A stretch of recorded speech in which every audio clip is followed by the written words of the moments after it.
Halo semua, salam sejahtera Malaysia. Selamat datang ke channel Fels Lifestyle.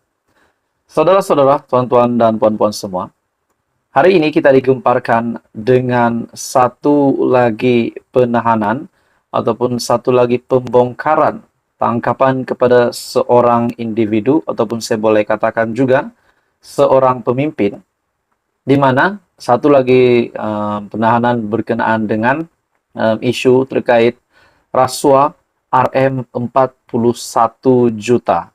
Dan ini sudah pasti adalah satu isu yang tidak ramai mahu dengar, yang tidak diingini, terutamanya kepada Perdana Menteri Datuk Seri Anwar Ibrahim.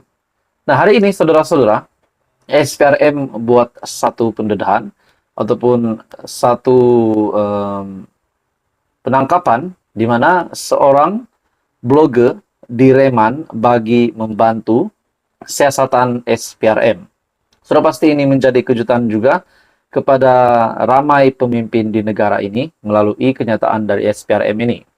SPRM telah menahan reman seorang blogger bagi membantu siasatan berkaitan dakwaan rasuah dalam satu projek bernilai lebih kurang RM41 juta di sebuah kementerian. Magistrat Puan Irzah Zulaikha Rohanuddin telah mengeluarkan perintah reman selama 2 hari bermula hari ini hingga 13 Mei terhadap suspek setelah SPRM membuat permohonan reman di Mahkamah Magistrat Putrajaya. Artikel ini pada 12 bulan 5 2023. Menurut sumber, suspek lelaki yang merupakan blogger mempunyai ramai pengikut berkenaan dipercayai telah menerima rasuah berjumlah lebih kurang RM1,3 juta daripada sebuah syarikat teknologi maklumat ataupun IT sekitar tahun 2020. Tambah sumber, permintaan dan pembayaran rasuah ini dipercayai dilakukan sebagai dorongan kepada suspek melobi supaya syarikat berkenaan berjaya dalam perolehan kontrak berkaitan. Difahamkan, selain daripada isu jenayah rasuah, SPRM juga akan melihat bagaimana tata cara perolehan projek ini dilaksanakan. Pengarah kanan siasatan SPRM, Datuk Seri Hishamuddin Hasim, ketika dihubungi, mengesahkan tangkapan berkenaan dan kes disiasat di bawah Seksyen 16 ASPRM 2009. Nah, saudara-saudara, tuan-tuan dan puan-puan semua, akhirnya satu lagi tangkapan yang pasti mengejutkan ramai pemimpin politik, terutamanya di Malaysia, tidak kira dari kepemimpinan pembangkang ataupun kepimpinan kerajaan sendiri. Nah, saudara-saudara, bagi saya ini satu lagi isu rasuah yang keji, yang pasti tidak disukai oleh pemimpin-pemimpin negara kita yang memang membenci rasuah. Seperti yang kita tahu, setelah Datuk Seri Anwar Ibrahim menjadi Perdana Menteri, kita dapat melihat semakin giat, semakin agresif SPRM melakukan kerja, melakukan tangkapan. Dan kita dapat lihat itulah kemahuan Perdana Menteri Malaysia ke-10 supaya rasuah dapat dibantras dengan baik di bawah kepimpinannya. Nah, jadi saudara-saudara, tuan-tuan dan puan-puan semua, akhirnya SPRM mereman ataupun blogger direman bagi membantu siasatan dan membantu siasatan berkaitan dakwaan rasuah dalam satu projek bernilai lebih kurang RM41 juta. Nah, ini juga menjadi kejutan kepada ramai, bagi saya, kepada pemimpin-pemimpin di negara lah, terutamanya juga kepada negarawan yang dihormati ataupun bekas Perdana Menteri 2 kali, Dr. Mahathir. Saya rasa kalau dia mendengar isu ini pun saya rasa dia juga tidak suka tentang rasuah. Jadi itu pendapat saya saja. Mungkin beri kejutan juga kepada Muhyiddin ataupun mana-mana kepimpinan PN, dan terutamanya memang memberikan kejutan kepada kepimpinan kerajaan juga. Jadi saudara-saudara, apa komen Anda? Teruskan bersama di dalam channel ini untuk info yang seterusnya. Jangan lupa tekan butang like, share, dan subscribe. Halo semua, salam sejahtera Malaysia. Selamat datang ke channel Fels Lifestyle.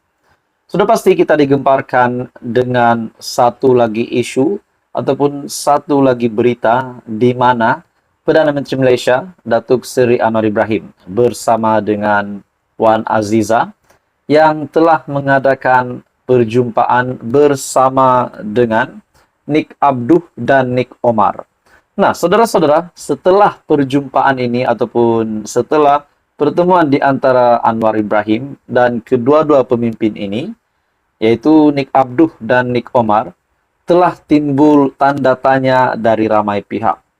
Mungkin dari rakyat Malaysia, dari netizen, mungkin dari pemerhati politik juga.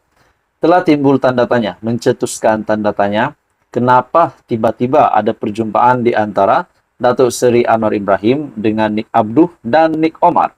Ini juga pasti menjadi tanda tanya kepada pemimpin PAS, saya rasa. Pemimpin PAS hari ini mungkin kejutan kepada Hadi Awang juga. Dan tanda tanya itu akhirnya terjawab dalam satu berita di mana lawatan sehari Anwar Ibrahim ke Kelantan menimbulkan tanda tanya tersendiri di kalangan pemerhati politik susulan pertemuannya bersama dua anak bekas Menteri Besar Kelantan, Allahyarham Nik Abdul Aziz Nikmat. Ya, selepas tersebar beberapa keping gambar pertemuan antara Perdana Menteri ditemani isteri Dr. Wan Aziza Wan Ismail dengan Nik Omar Nik Abdul Aziz dan adiknya yang juga bekas ahli Parlimen PAS Nik Muhammad Abdu.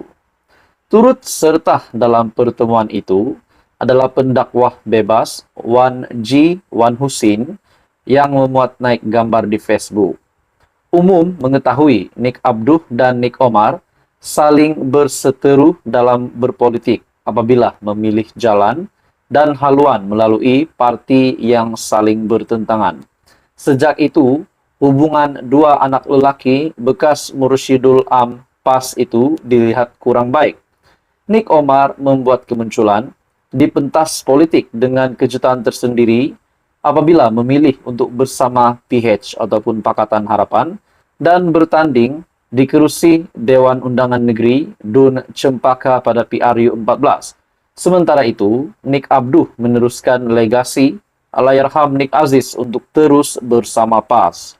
Namun, langkah politik bekas ahli Parlimen Bacok itu terhenti apabila dia tidak dicalonkan pada PRU 15 lalu. Nah, jadi mungkin timbul tanda tanya, adakah Nik Abduh yang ingin meneruskan legasi Allahyarham Nik Aziz untuk terus bersama PAS juga akan terhenti? Dan mungkin timbul juga tanda tanya ramai orang, adakah beliau akan menyertai PH seperti adik-beradik lelakinya yang satu lagi?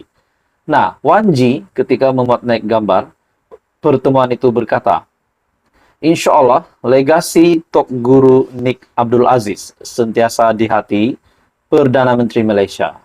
Dalam hantaran lain pula, Wan Ji memberi gambaran ada pihak berusaha untuk mematikan legasi Nik Abdul Aziz. Walaupun ada pihak berusaha mahu matikan legasi Tok Guru Nik Abdul Aziz, pasti akan ada pihak berusaha angkat legasi tersebut. Menurut Wan Ji, sekiranya seseorang itu menekuni konsep madani yang diangkat ilmuwan Islam Ibnu Al-Farabi, antara gagasan besar kepelbagaian adalah cara untuk berlumba-lumba melakukan kebaikan. Kepelbagaian adalah mencari kebijaksanaan. Kepelbagaian adalah jalan untuk wujudkan kosmopolitan. Budaya berparti politik atas label agama di Malaysia. Kepelbagaian diajar sebagai permusuhan sehinggakan adik-beradik pun dipaksa bermusuhan hanya kerana berbeza parti politik. Nah, itu perkembangan terkini berkenaan dengan perjumpaan di antara Perdana Menteri bersama Dr. Wan Aziza dengan kedua adik-beradik, Nik Abduh dan Nik Omar. Dan ini sudah pasti mencetuskan tanda tanya dari ramai pihak. Jadi saudara-saudara, apa komen Anda? Teruskan bersama di dalam channel ini. Untuk info yang seterusnya, info padu, info hangat disediakan di dalam channel ini. Jangan lupa tekan butang like, share, dan subscribe.